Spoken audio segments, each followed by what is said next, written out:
Well, good morning. My name is Scott Young, and with me we have Sean Stribby, our Technical Services Manager. Good morning, Sean.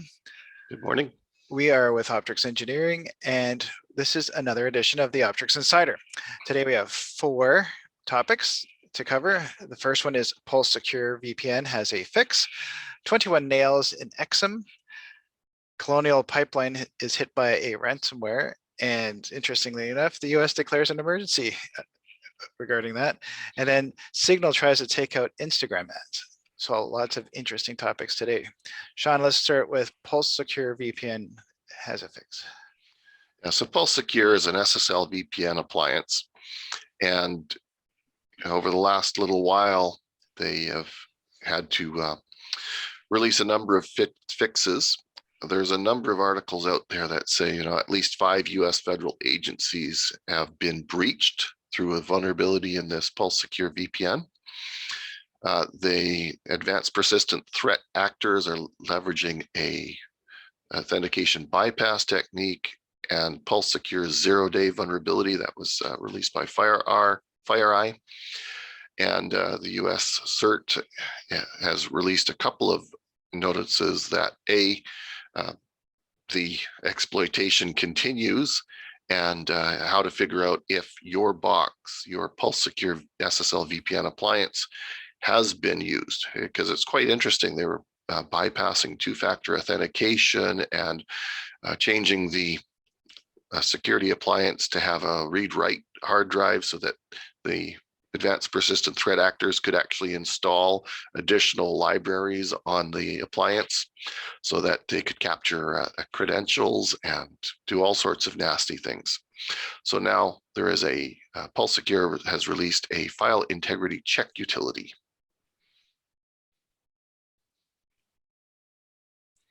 Okay, so that will make sure that you'll be able to protect yourself. Well, that is the fix, I guess, is what you're saying. So I came up with 5 takeaways regarding this.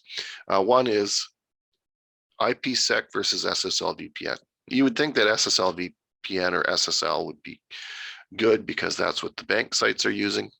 And SSL is great for encrypting the data between point A and point B, between your browser and the, in this case, VPN appliance.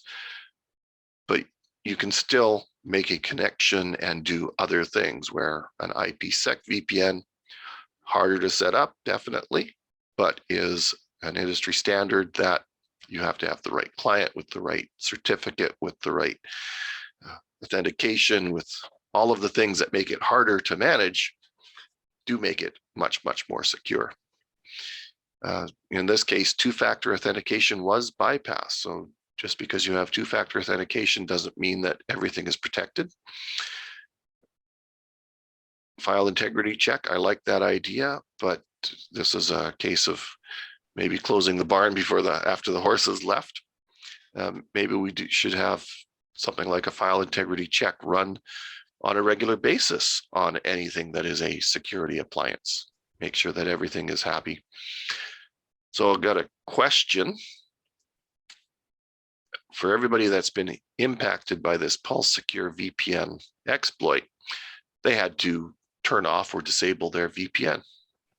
So when everybody's working from home, what is your plan B? Good question.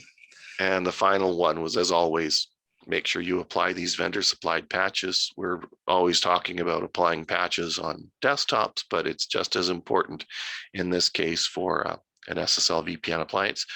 And during the work from home era, people might be a little hesitant. Well, I can't do anything on this VPN appliance because if something breaks, it's going to impact the entire organization. Also, another good reason to have plan B, but make sure that the patches are applied promptly. What would be some good plan Bs that you'd recommend people look at? Have an alternative VPN solution like an IPsec VPN. There are lots of services now. You are relying on a third party to do it, but you can use something like TeamViewer, where you can remote into a desktop. Now, you do have to rely on TeamViewer to be up and and make sure that the credentials that you supply are not being abused. So there are definitely alternatives for remote access. Sure. Yeah, I'm just thinking I could feel empathy, I guess you could say, is it's Monday morning, your VPN is down, you've got 30, 100, you pick the number of employees that are all saying, I can't access my computer at work. What am I supposed to do? And the people up the food chain are looking to you to solve the problems. And you're like, that's a lot of pressure. So hopefully you can avoid that by making sure you have a plan B ahead of time. And sometimes I know, being one of the few people that actually comes into our physical office is if it's a single person who's down, sometimes it's just that the computer needs to be rebooted and all I have to do is go over and reboot the computer. So it's a simple thing for me to do if I'm in the office, but I can imagine if you have a whole office of people who can't work, that gets a little stressful. Yeah. Okay, let's move on. 21 nails in Exim, and I understand that Exim is a popular email server. Yeah, popular open source mail server. There's Exim and there's SendMail. There's a few others, but Qualisys has discovered 21 different vulnerabilities in this open source software that is popular. The reason I mention it is that, again, requires that you do an update, because these 21 different vulnerabilities, while not taking over the server by themselves, any single one, they can be chained together to obtain full remote unauthenticated code execution and root privilege. So basically the keys to the kingdom. Now, most people are using something online, Microsoft Exchange Online, Exchange on-prem, or Google Online, but anybody who has a WordPress site, Exim is the mail server that's quite often installed on those, or if you've got a cPanel where you manage your website, Exim quite often is the mail server behind it. A lot of NASs will have the ability to become a mail server, and it will be Exim that is behind that capability. So again, definitely want to make sure that you keep things like WordPress sites or NASs up to date. Yeah, it's one of those things that you could easily pass this one by. It's like, oh, I don't never heard of Exim. I'm not using Exim, and like, oh, and yet you are, but you just didn't know it because you do your email through cPanel or, as you point out, WordPress. Mm-hmm. Anything more on that? No, just try and find out if your mail server does. I had to read the release notes on our WordPress site, and it said, yep, we've updated Exim to the non-vulnerable patch version. Excellent. Okay. Colonial pipeline was recently hit by ransomware, and the US declares an emergency regarding it. Yeah, so this is really only over the weekend that this has happened. And the reason that it is so interesting is that Colonial as a pipeline takes 100 million gallons a day. Gallons or barrels? It says 100 million gallons. Okay. A day. And that equates to about 45% of the US's capacity. So it's a significant chunk. Mm-hmm. Okay. So, and this isn't crude oil, this is refined fuels between Houston, Texas, and the New York Harbor. About 45% of the fuel needed in the East Coast. So this is, regular gasoline, diesel, jet fuel, heating oil. They've been offline since May the 7th, and they are working to remediate it, but because they are down, and this is 100 million gallons a day of the fuels that are needed, it's going to be very interesting. The dark side ransomware gang that Reuters is trying to attribute this, They're part of the new generation of ransomwares. They will exfiltrate your data and then encrypt what you have. So they are going to try and both ransom the data, and if you don't, blackmail you because they have your data. But they're a good gang because they also make charitable donations. And I bet you they plant trees too on your behalf. I don't know, but this reminds us of the Ever Given Suez Canal blockade or blockage.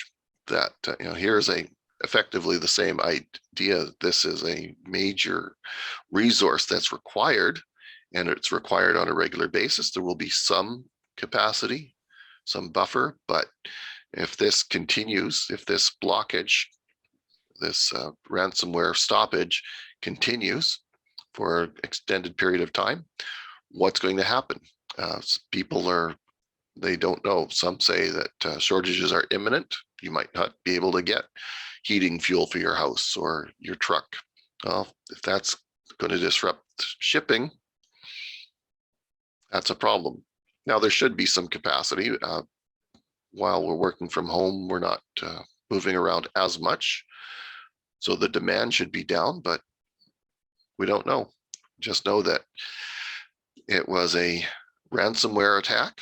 And so how do those happen? Well, primarily those come in via an email, a phishing attack. Mm-hmm.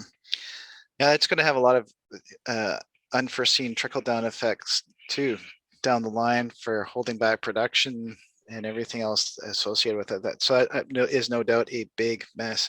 Never mind all the people who are counting on getting that fuel. And with the ransomware, and you mentioned that it's usually comes in as a phishing email that somebody clicks. Of course, training your staff on what not to click is key here.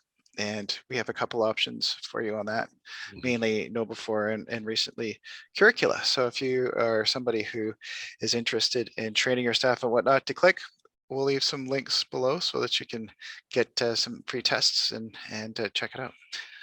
All right. And what is the saying? An ounce of prevention saves you a pound of pain or pound of cure? It's worth a pound of cure, yeah. Okay. Let's finish off with Signal tries to take out Instagram ads. Yes, I see lots of them. So people might not be aware of Signal, but they've probably run across WhatsApp. Signal is the technology behind end-to-end encrypted instant messaging. WhatsApp is just very good at doing it, but you can actually sign up for a Signal account as well. Well, Marlin Spike, I forget how he says his name. They tried to actually get very focused ads on Facebook and Instagram. So Instagram is now by Facebook.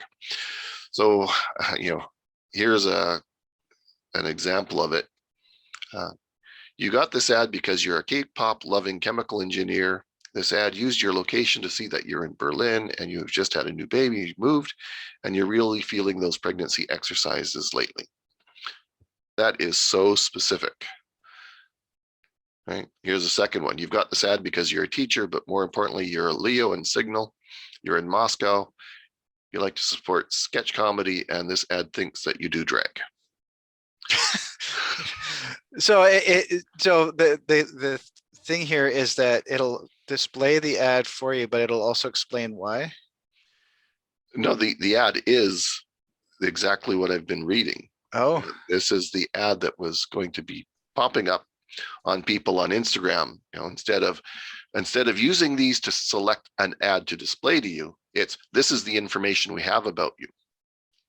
So here the campaign is more to show you that everything you're publishing to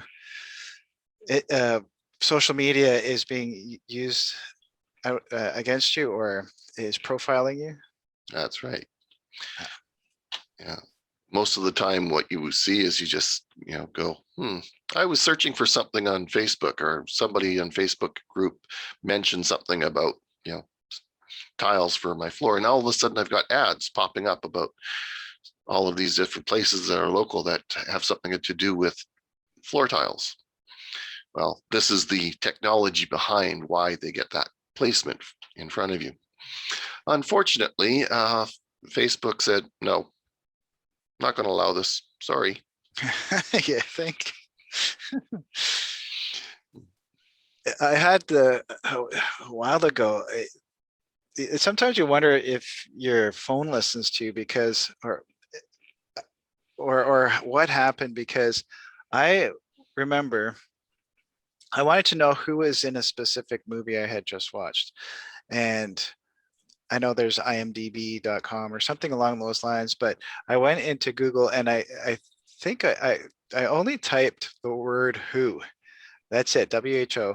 And you know how it autofills? Mhm. It actually autofilled who is in this movie or something. It was so specific and random that how the Google auto search auto selector auto suggestions work, but it was just like, what? Something is not right here. It's in my brain. I can't know what I'm thinking. Anyways, well, that's interesting that Signal's kind of, it's I guess it's a social experiment showing you how and why you get this ads displayed. Yeah. I think we all know, but this kind of, it's in your face and it's very specific, especially if it tries to predict things that you actually like. And you're like, oh, maybe I do. I don't know. Interesting. Okay. Yeah, that one was a little funny one. Yeah. But it does have a serious underside in that we don't realize it, that when we fill in all of these surveys and things, hey, what kind of person would you be? Or, here's top 20 questions for, have you ever done any of these? Give yourself points. And they take all of that information, mine it, make a profile on you, and then use that to get in your face with the things that you might possibly want. So I suppose in some respects it's doing you a favor because it's only showing you stuff that you might be interested in, but and it's up to you obviously if you buy or sign up for whatever it is, but I guess we have to be very vigilant, kind of like Minority Report.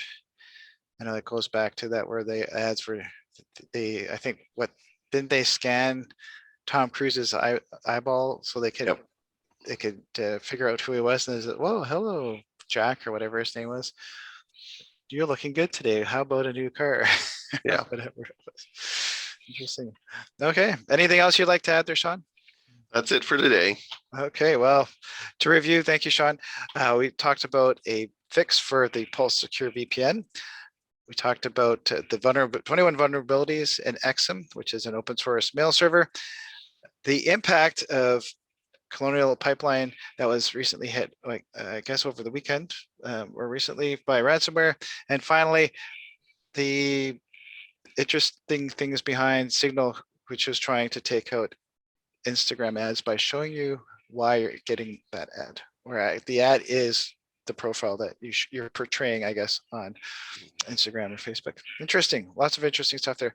Thank you, Sean. Of course, if you find if you like today's episode and you'd like to share it, we'd love that. So please like, share, and subscribe.